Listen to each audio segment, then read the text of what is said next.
Hey guys, welcome back to my channel. ಇವತ್ತಿನ ವಿಡಿಯೋದಲ್ಲಿ ನಾನು ನಿಮಗೆ ನಾಟಿ ಕೋಳಿ ಚಿಕನ್ ನ ತಗೊಂಡ್ ಬಂದಿದ್ದೀನಿ. ಇದು ಅಮೆರಿಕಾದಲ್ಲಿ ನಮಗೆ ತುಂಬಾ ಜನ ಅನ್ಕೊಂಡಿದ್ದಾರೆ ನಾಟಿ ಕೋಳಿ ಕಟ್ ಮಾಡಿರೋಂಥದ್ದು ಸಿಗಲ್ಲ ಅಂತ. ಬಟ್ ಚಿಕಾಗೋದಲ್ಲಿ ಕಟ್ ಮಾಡಿರೋಂಥದ್ದು ಸಿಗುತ್ತೆ. ಅಂದ್ರೆ ನಾವೇ ಕೋಳಿನ ಸೆಲೆಕ್ಟ್ ಮಾಡಿ ನಮ್ಗೆ ಇಷ್ಟ ಇರೋ ಕೋಳಿನ ಕಟ್ ಮಾಡ್ಕೊಡಿ ಅಂತ ಕೇಳ್ಬೋದು. ಆ ರೀತಿ ಕಟ್ ಮಾಡಿ ಕೊಡ್ತಾರೆ. ಇದು ಮಿಷಿನ್ ಕಟ್ ಅಲ್ಲ, ನೈಫ್ ಇಂದ ನಾರ್ಮಲ್ ಆಗಿ ನಮ್ಮ ಊರುಗಳಲ್ಲಿ ಕಟ್ ಮಾಡ್ಕೊಡ್ತಾರಲ್ಲ ಆ ರೀತಿ ಕಟ್ ಮಾಡ್ಕೊಡ್ತಾರೆ. ನಾನೀಗ ಬಿರಿಯಾನಿಗೋಸ್ಕರ ಯೂಸ್ ಆಗೋ ರೀತಿ ದಪ್ಪದಾಗಿ ಪೀಸ್ಗಳನ್ನ ಕಟ್ ಮಾಡ್ಕೊಂಡು ಬಂದಿದ್ದೀನಿ.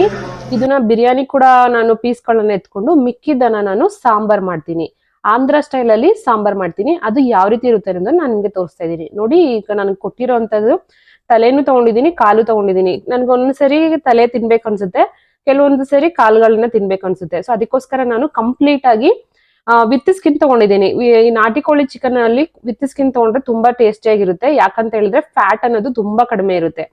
ಅಮೆರಿಕಾದಲ್ಲಿ ಸಿಗುವಂತ ಕೋಳಿಗಳಲ್ಲಿ ಜಾಸ್ತಿ ಫ್ಯಾಟ್ ಇರುತ್ತೆ. ನನ್ಗೆ ಅದು ಅಷ್ಟು ಇಷ್ಟ ಆಗಲ್ಲ. ನಾನು ಯಾವಾಗ ಒಂದ್ಸರಿ ನಂಗೆ ಗೊತ್ತಾಯ್ತು ಇಲ್ಲಿ ನಾಟಿ ಕೋಳಿನ ಮಾರ್ತಾರೆ ಮತ್ತೆ ಇಲ್ಲಿ ಫ್ಯಾಟ್ ಇರಲ್ಲ ಈ ಕೋಳಿಯಲ್ಲಿ ಅಂತ ಗೊತ್ತಾಯ್ತು, ಅವಾಗ್ಲಿಂದ ನಾನು ಈ ನಾಟಿ ಕೋಳಿ ಅನ್ನೇ ತರೋದನ್ನ ಶುರು ಮಾಡಿದೆ. ಜೊತೆಗೆ ನಾನು ಯಾವಾಗ್ಲೂ ನಾಟಿ ಕೋಳಿಯನ್ನ ನಾನು ಇಂಡಿಯಾ ಸ್ಟೈಲ್ ಅಲ್ಲೇ ಮಾಡ್ತೀನಿ. ನೋಡಿ, ಅದ್ರಲ್ಲಿ ಮೇಲ್ಗಡೆ ಎಲ್ಲ ಅವರು ಮಿಷಿನ್ ಅಲ್ಲಿ ಕೂದಲೆಲ್ಲ ತೆಗ್ದಿರ್ತಾರೆ, ಜುಟ್ಟೆಲ್ಲ, ಆದ್ರೂ ಸ್ವಲ್ಪ ಪುಕ್ಕ ಎಲ್ಲ ಇರುತ್ತಲ್ವಾ, ಸೊ ಅದನ್ನ ನಾನು ಈ ರೀತಿ ಸುಟ್ಟು ತೆಗಿತೀನಿ. ನೀವು ಮಾಮೂಲಿ ಮನೆಯಲ್ಲಿ ಮಾಡಿದಾಗ ಉಂಡೆ ಕೋಳಿನ ತಗೊಂಡ್ಬಂದು ಕಟ್ ಮಾಡೋದಕ್ಕೆ ಈಸಿ ಆಗುತ್ತಲ್ವಾ, ಆ ರೀತಿ.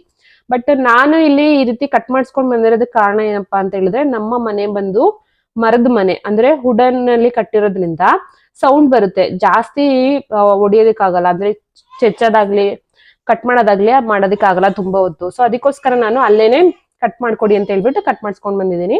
ನೋಡಿ, ಈ ಕಾಲಲ್ಲಿ ಸ್ವಲ್ಪ ಚರ್ಮ ಇತ್ತು, ಅದನ್ನ ಬರ್ತಾ ಇರ್ಲಿಲ್ಲ, ಬಿಸಿ ನೀರಲ್ಲಿ ಹಾಕಿದ್ದಾರೆ, ಆದ್ರೂ ಸ್ವಲ್ಪ ಅಲ್ಲೇ ಕಾಲಲ್ಲಿ ಅಂಟ್ಕೊಂಡಿದೆ. ಸೊ ಅದನ್ನ ನಾನು ಈ ರೀತಿ ತೆಗಿತೀನಿ. ಸ್ವಲ್ಪ ಬೆಂಕಿಗೆ ತೋರ್ಸಿದ್ರೆ ಸಾಕು, ಆ ಚರ್ಮ ಎಲ್ಲ ಬಿಟ್ಕೊಳ್ಳುತ್ತೆ. ಇದು ಡೈಜೆಸ್ಟಿವ್ ಸಿಸ್ಟಮ್. ನೋಡಿ, ಲಿವರ್ ಒಳಗಡೆ ಒಂದು ಎಕ್ಸ್ಟ್ರಾ ಲೇಯರ್ ಕೊಡ್ತಾರಲ್ಲ, ಅದನ್ನು ಕೂಡ ನಮ್ಗೆ ಕೊಡ್ತಾರೆ. ಅದನ್ನ ನಾವು ತೆಗ್ದು ಇಲ್ಲಿ ಅಡಿಗೆ ಮಾಡ್ಬೇಕು. ಇಲ್ಲ ಅಂತ ಹೇಳಿದ್ರೆ ಅದು ಕಸ ಎಲ್ಲ ಇರುತ್ತಲ್ಲ, ಅದು ಅಷ್ಟು ರುಚಿ ಅನ್ಸಲ್ಲ. ಕೆಲವೊಬ್ರು ಮರ್ತೋಗ್ಬಿಡ್ತಾರೆ, ಕೆಲವೊಬ್ರು ನಾವಂತೂ ಯಾವಾಗ್ಲೂ ತೆಗಿತೀವಿ. ಇಲ್ಲಿ ಮೆಕ್ಸಿಕನ್ಸ್ ಜಾಸ್ತಿ ಇರೋದ್ರಿಂದ ಅವ್ರೆಲ್ರೂ ನಾಟಿ ಕೋಳಿಯನ್ನ ಜಾಸ್ತಿ ತಿಂತಾರೆ. ನಾನು ಅನ್ಕೊಳ್ತಾ ಇದ್ದೆ, ಮೆಕ್ಸಿಕನ್ಸ್ ಯಾಕಪ್ಪ ನಮ್ ತರ ಸ್ಟೈಲ್ ತಿಂತಾರೆ ಅಂತ. ಮೋಸ್ಟ್ ಆಫ್ ದಿ ಫುಡ್ ಮೆಕ್ಸಿಕನ್ಸು ಮತ್ತೆ ಇಂಡಿಯನ್ಸು ಫುಡ್ ಲೈಫ್ ಸ್ಟೈಲ್ ಸ್ವಲ್ಪ ಸೇಮ್ ಇದೆ. ಖಾರ ಅವರು ಕೂಡ ತಿಂತಾರೆ, ನಾವು ಕೂಡ ತಿಂತೀವಿ. ನೋಡಿ, ಈಗ ಕಾಲಲ್ಲಿ ಇರೋಂತ ಉಗುರುಗಳನ್ನೆಲ್ಲ ಕಟ್ ಮಾಡ್ತಾ ಇದ್ದೀನಿ. ಈ ರೀತಿ ಕಟ್ ಮಾಡೋದಕ್ಕೆ ನನ್ಗೆ ಈಸಿ ಆಗುತ್ತೆ. ಅದೇ ನಾನು ಪೂರ್ತಿ ಉಂಡೆ ಕೋಳಿ ತಗೊಂಡ್ ಬಂದ್ರೆ ಕಟ್ ಮಾಡೋದಕ್ಕಾಗಲ್ಲ. ಸೊ ಎಲ್ಲ ರೆಡಿ ಆಯ್ತು. ನಾನೀಗ ಸಾಂಬಾರ್ ಮಾಡೋದಕ್ಕೆ ರೆಡಿ ಮಾಡ್ಕೊಳ್ತಾ ಇದ್ದೀನಿ. ಈರುಳ್ಳಿಯನ್ನ ಈಗ ಉದ್ದುದಕ್ಕೆ ಈ ರೀತಿ ಕಟ್ ಮಾಡ್ಕೊಳ್ತಾ ಇದ್ದೀನಿ. ನಾನ್ ತಗೊಂಡಿರೋ ಚಿಕನ್ ಬಂದು 2.5 kg ಇಂದ 3 kg ಅಷ್ಟು ಬಂದಿದೆ. ಅದ್ರಲ್ಲಿ ನಾನು 1 kg ಆಗಷ್ಟು ನಾನು ಬಿರಿಯಾನಿಗೆ ತೆಗೆದು ಮಿಕ್ಕಿದನ್ನೆಲ್ಲ ನಾನು ಸಾಂಬಾರ್ ಮಾಡೋಣ ಅಂತ ಅನ್ಕೊಂಡಿದೀನಿ. ಯಾಕಂತ ಹೇಳಿದ್ರೆ ನಾವೀಗ 4 ಜನ ಇರೋದ್ರಿಂದ ಮನೆಯಲ್ಲಿ ಸ್ವಲ್ಪ ತಿನ್ನೋದು ಕ್ವಾಂಟಿಟಿ ಜಾಸ್ತಿ ಆಗಿದೆ. ಅದಕ್ಕೋಸ್ಕರ ನಮ್ಮ ವಿನ್ನಮ್ಮ ಅಷ್ಟು ತಿನ್ನಲ್ಲ, ಬಟ್ ನಾವು ಸ್ವಲ್ಪ ತಿಂತಾ ಇದೀವಿ. ನಮ್ಮ ಲಿವಿಯೋ ಕೂಡ ಸ್ವಲ್ಪ ತಿನ್ನೋದಕ್ಕೆ ಶುರು ಮಾಡಿದಾನೆ. ಅದಕ್ಕೋಸ್ಕರ ನಾನು ನಾನ್ ವೆಜ್ ಅನ್ನ ಸ್ವಲ್ಪ ಜಾಸ್ತಿ ಕ್ವಾಂಟಿಟಿ ಮಾಡ್ತಾ ಇದ್ದೀನಿ. ಸೊ ಈಗ ನೋಡಿ, ಎಣ್ಣೆ ಹಾಕೊಂಡು ಎಣ್ಣೆಗೆ ಸ್ವಲ್ಪ ಬಿಸಿ ಆದ ತಕ್ಷಣನೇ ಎಣ್ಣೆ ನಾವು ಈರುಳ್ಳಿ ಕಟ್ ಮಾಡಿ ಇಟ್ಕೊಂಡಿದ್ನಲ್ಲ ಅದನ್ನ ಹಾಕಿ ಚೆನ್ನಾಗಿ ಫ್ರೈ ಮಾಡ್ತಾ ಇದ್ದೀನಿ. ಈರುಳ್ಳಿ ಗೋಲ್ಡನ್ ಕಲರ್ ಬರಬೇಕು, ಅದು ನೆನ್ಪಿಟ್ಕೊಳ್ಳಿ. ಈರುಳ್ಳಿ ಹಸಿ ಇದ್ರೆ ಅಷ್ಟು ಚೆನ್ನಾಗಿರಲ್ಲ, ಸಾಂಬಾರು ಕೆಟ್ಟೋಗ್ಬಿಡುತ್ತೆ. ಈರುಳ್ಳಿ ಗೋಲ್ಡನ್ ಫ್ರೈ ಆಗೋವರೆಗೂ ನಾವು ನೀಟಾಗಿ ಫ್ರೈ ಮಾಡಬೇಕು.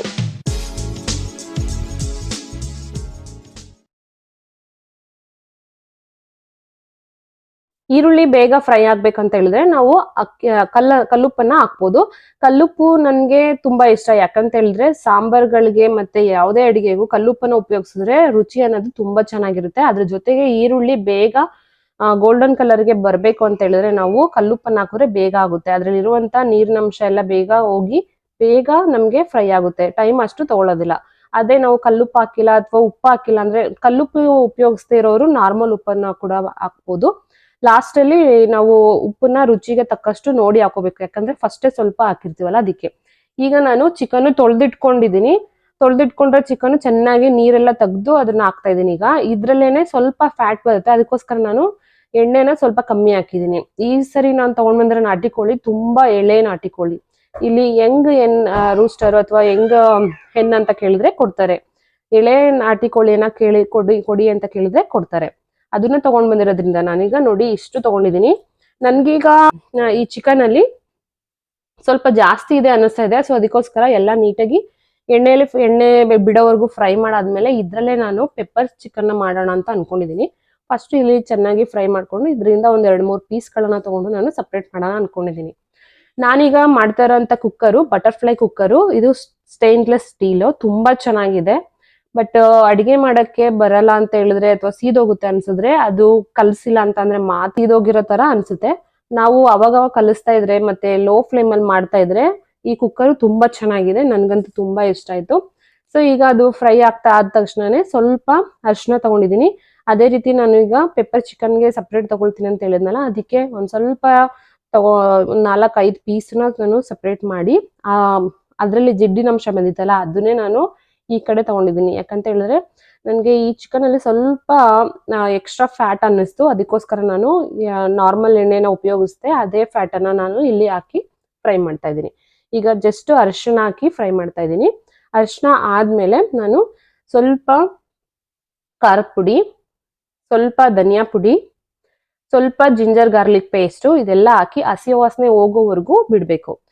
ಅದನ್ನ ಈಗಲೇ ಕಲಿಸ್ಬೇಡಿ, ಒಂದ್ 5 ನಿಮಿಷ ಬಿಟ್ಟು ಆಮೇಲೆ ಕಲಸಿ. ಆ ರೀತಿ ಕಲಸೋದ್ರಿಂದ ಖಾರ ಮತ್ತೆ ಜಿಂಜರ್ ಗಾರ್ಲಿಕ್ ಪೇಸ್ಟ್ ಎಲ್ಲ ಹಸಿ ವಾಸನೆ ಎಲ್ಲ ಹೋಗಿರುತ್ತೆ. ಅದಾದ್ಮೇಲೆ ನಮ್ಗೆ ಎಷ್ಟು ಖಾರಕ್ಕೆ ಬೇಕೋ ಅಷ್ಟು ನಾವು ಚಿಲ್ಲಿಯನ್ನ ಹಾಕೋಬೇಕು. ಇಲ್ಲಿ ಹಸಿ ಮೆಣಸಿನಕಾಯಿನ ಹಾಕ್ತಿವಿ.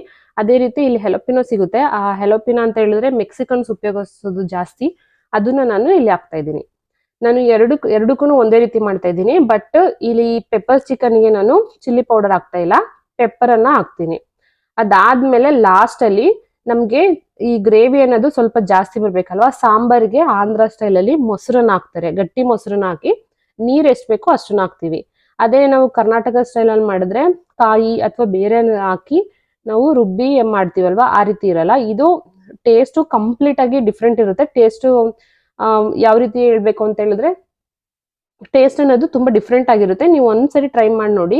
ಮೊಸರು ಹಾಕಿದ್ರೆ ಮಟನ್ಗೆ ಚೆನ್ನಾಗಿರುತ್ತಾ ಚಿಕನ್ಗೆ ಚೆನ್ನಾಗಿರುತ್ತಾ ಅಂತ. ಈ ಮೊಸರು ಹಾಕಿ ಮಾಡೋದು ತುಂಬಾ ಚೆನ್ನಾಗಿರುತ್ತೆ.